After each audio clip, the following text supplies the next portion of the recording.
जंगल परिवेश और जलवायु परिवर्तन विभाग ओडिशा सरकारक टमका वनांचल पक्षरु 77तम वन महोत्सव सप्ताह पालन कार्यक्रम शुभारंभ होईछि। एही अवसर में टमका वन विभाग द्वारा सरकारी उच्च विद्यालय परिसर में प्रथम पर्याय कार्यक्रम आयोजित होइथिला।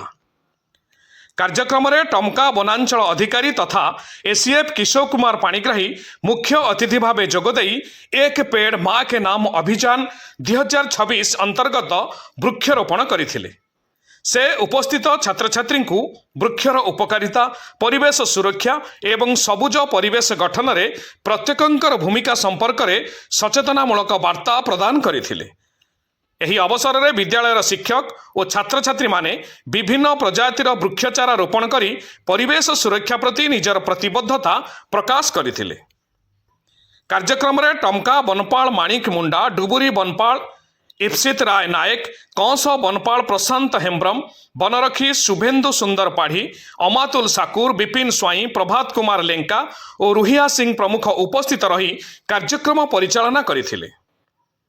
सेहीपरि वन स्क्वाड आशुतोष रथ, कमल पात्र, रंजन साहू, अक्षय महांत, विश्वनाथ बेहेरा और मानस बेहुरा प्रमुख कार्यक्रम को सफल करिबारे सहयोग करथिले।